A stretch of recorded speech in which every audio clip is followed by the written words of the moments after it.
Anong mensahe ang kailangang marinig ng mga Gemini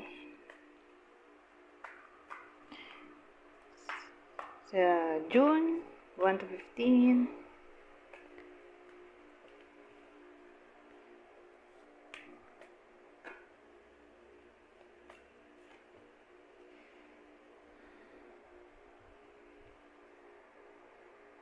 Well,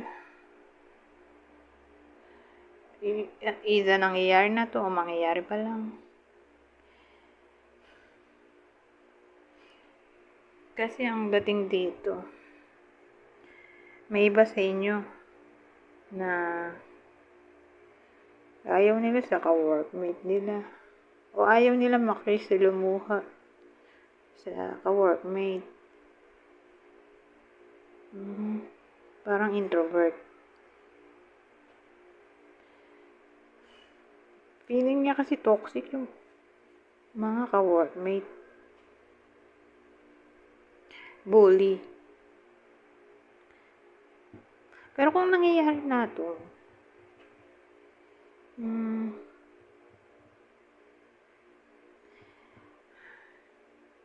ewan ko, siguro magugulat yung iba sa inyo.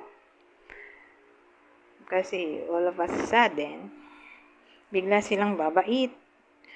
In a way na biglang babatiin yung mga iba sa inyo na binubully. Okay? So, yung bully ng iba sa inyo, biglang magiging mabait, biglang mambabati. Ganun. Parang di naman ginagawa nila before. Tapos, all of a sudden, masyoshock nga yung iba sa inyo na bigla na lang naging mabait. Ganyan. So, ito yung possible ka-workmate ng iba sa inyo. Na-bully. Sabihin natin di applicable sa iba sa inyo yung introvert. So, ito yung bully. Aquarius, Leo. Gamitan ko na ba nito?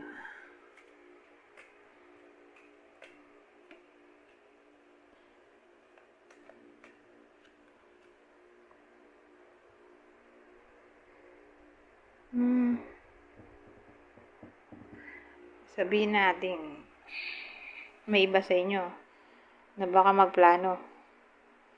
Whether pinalano to o bigla na lang. Kasi para bang gagala sa gabi. Ganun eh. During night time. O sabihin natin business trip to. Pwede rin. Pwede rin all of a sudden, mamiss ng iba sa inyo. Ewan ko kung sinong mamimiss ng iba sa inyo, pero bigla na lang silang makakamiss ng nakaraan. At mangyayari yon during night time.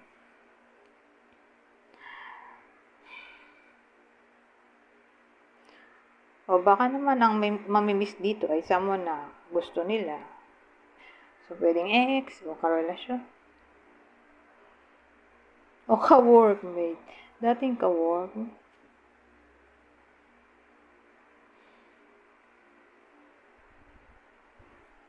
Ang bilis ng reading. 4 minutes agad to. So, dapat umabot tayo ng at least 8 minutes. Ito na nga lang. Bihira ko naman gamitin to.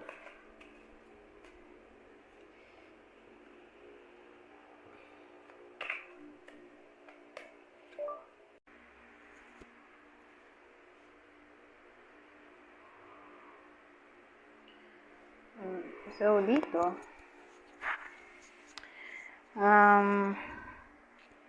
may sudden promotion siguro to.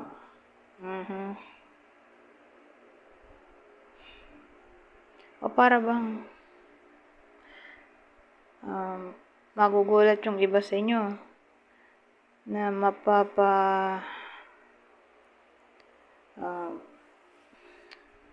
para bang explain to. magagamit nila yung kanilang skills ng hindi inaasahan. O dating skills. O hindi na nila ginagawa yung skills na to. Pero for some reason,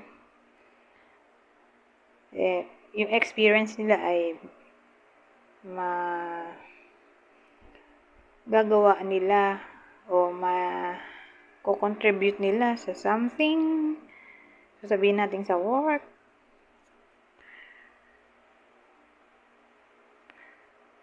o pwede rin naman tong unexpected reconciliation,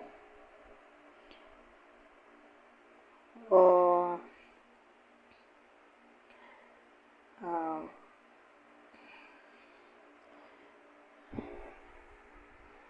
unexpected retirement. OMG. Anyways, kunin nyo lang yung clue na sa tingin nyo para sa inyo.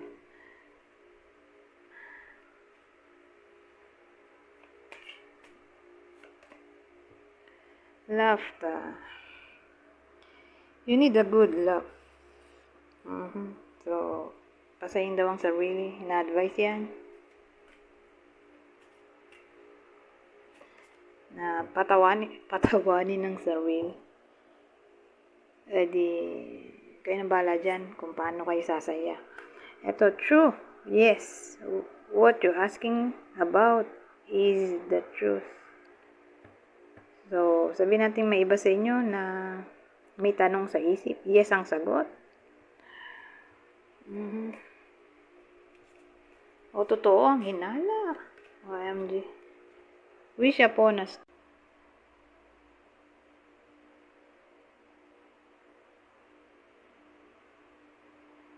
So, dito, wish upon us to make a wish and expect the very best.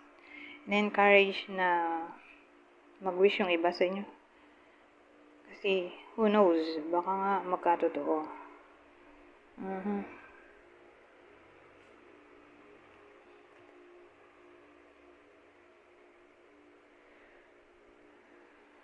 Ito, last na to.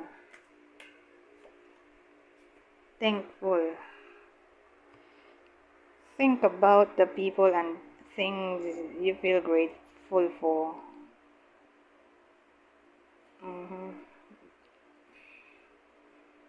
Pasalamatan ang mga dapat pasalamatan.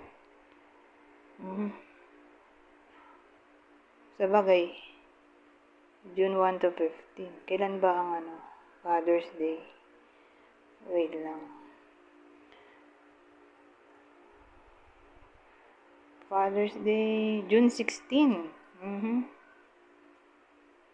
Para sa iba sa inyo, pwede rin. O, depende. Kung sinong gusto nyo pasalamatan. Kasi sabi dito, think about the people and things you feel grateful for. O, bigyan ng appreciation.